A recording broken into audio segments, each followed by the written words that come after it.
Hello and thanks for joining me again. Now I know I said on my last video that the next one would have me out and about doing lots of landscape photography. Well, that's true if you think of it as the next one when I'm actually out on location. This is just a very quick interim where I've been looking at the sharpness of the lens and the ideal focal length to use for landscape photography specifically. Before I get into that, there's two things that I really want to say, and they're really important, and that's why I want to do those at the start of this. I won't keep you a moment. Firstly, since my last video, I've had a vast number of people getting in touch with me. I've had loads of views. It seems to have sparked quite a lot of interest. What I wanted to say about that is thank you all very, very much. I've been totally overwhelmed by the response to it. Loads of people have subscribed and I really, really appreciate you doing that. And I hope that I'll be able to keep you entertained. But equally importantly, my second message is to my loyal subscribers that have been with me for the last 18 months or so. They've stuck with me through thick and thin, quite a lot of thin, I should add. And what I don't want are for you to feel, oh, he's going to turn into some big time Charlie now, doing all sorts of tech reviews and that sort of thing. No, honestly, I promise you I'm not. I am obviously going to talk about Micro Four Thirds because I now have an interest in that. I've spent cold hard cash on it and I'm interested to know, can it help my photography? I've found out how portable it is. What I need to do now is find out how creative I can be with it. But all the stuff that I've done up till now, my location shoots, long hikes, wild camps, up the mountains, down the coast, all of that stuff will still be going on. Also, all my occasional series that I drop in from time to time, like Park and Shoot, Off the Beaten Track, Ask Me Anything, I'll also be doing those. So what's going to happen with the new stuff is it's going to be as well as, not instead of. So please don't worry. What's more likely to happen is I'll actually produce more videos so that I can still produce as much as I did before, so that any new stuff just gets extra videos, if you see what I mean. Anyway, listen, thanks for listening to all that drivel. Let's talk about my new lens. First off, I can't show it you because I'm talking to you through it now. That was something I actually forgot to mention at the weekend. Another of the advantages of this particular camera is that I can use it to record myself in 4K as I am now, with microphone going straight in, which saves time on syncing the audio, and the flip round screen allows me to frame my shots.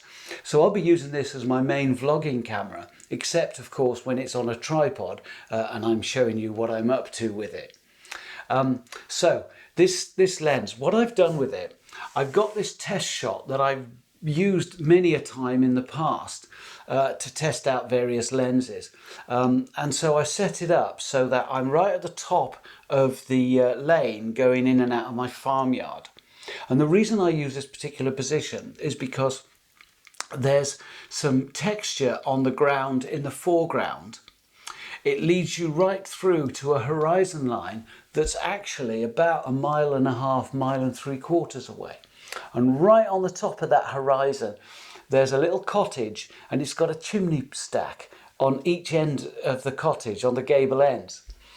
So they're really useful because if they're sharp, I know that I've got absolutely spot on focus at infinity. But the stuff in the foreground, in the gravel of my yard, which has got lots of contrast that I can use to check sharpness, that's only about 12 to 18 inches in front of where I'm taking this image. So the whole setup allows me to judge my sharpness right through from 12 inches to infinity. And that's the sort of thing that I do regularly with my landscape photography. One of the reasons I always use this as my regular test shot is that the shadows that the hedge to the left throw across the lane are really useful because they allow me to judge how much noise I'm pulling out. That's not really to do with the lens, of course, that's to do with the sensor. It allows me to judge the sharpness of the bark on the pine tree and also the pine needles. And then I've got some straight edges and straight lines on the gable end of the house, the window frames, my satellite dish. And there's some really nice texture in this wall that runs down the right hand side of the lane. So all in all, it's really useful. So what I've done with this to test this particular lens, and it's a procedure that I use for all of them, is I find out around about a third of the way up to about 40% of the way up in the image what gives me the most accurate focusing, where the pine needles that are lying on the floor and the gravel 12 inches in front of the camera are sharp, and also those chimney pots I mentioned on the house on the horizon is sharp. Once I know what my sharpest focusing point is, what I then do is I use different f-stops on the lens to create exactly the same exposure value. So in other words, I'm adjusting the shutter and then I compare those images. So I know that I've got the best possible focusing point, and then I'm comparing like with like as I look at images with different f-stops. Now, a lot of people very kindly wrote in and said the sweet spot of this particular lens is 5.6. And that's really helpful. It's new to me. I'm learning a new system, and I really appreciate all the people that have offered me loads of great advice. Thank you all very much. So I'm thinking to myself, okay, well, the lens is fastest aperture is f4, so that's not far inside that. And I thought, well, maybe they're not necessarily thinking about the way I'm more likely to use this lens, where I'm looking for really, really long depths of field. That's a key thing for me. And so I looked at a range of f-stops in taking these test shots.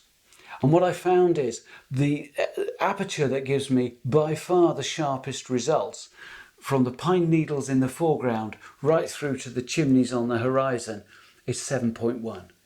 And what that tells me is that's going to be the go-to aperture when I'm out and about and I'm doing my landscape photography. I might move it either side of that in order to control shutter speed, but by and large, that's where I'll be, rather than f11 as I have been in the past with my crop sensor. What I also found as a spin-off of these particular experiments, quite a lot of contrast on the day that I was shooting. The shadows were really deep down there towards the gate, and also the shadows underneath the crown of the tree on the trunk in the bark were really deep. Now, I underexposed this slightly because I didn't want to clip the highlights in the clouds. Those were by far the brightest parts of the image. So as you can see here from the histogram from Lightroom, there's absolutely no clipping at all in the highlights. Deliberately, when I've pulled the shadows out, I've left just the odd little speckle of black here and there, because that's what I'll often do in my usual treatments of RAW files. So I wanted to look at like for like. What I found very encouragingly is I can't detect any noise at all in the areas where I've pulled up the shadows in this darker area here down the lane.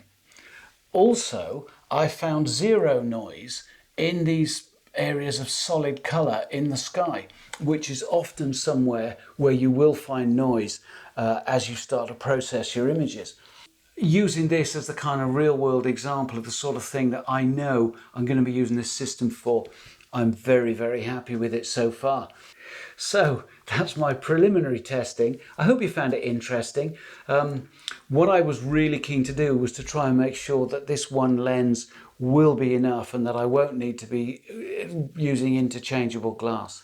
So I hope you found that interesting. The reason I thought I'd share it with you is because I did. Next time, probably out and about taking pictures as promised. Thank you ever so much for watching. Oh, by the way, if you haven't done it yet, why not subscribe now and join me next time? Cheers.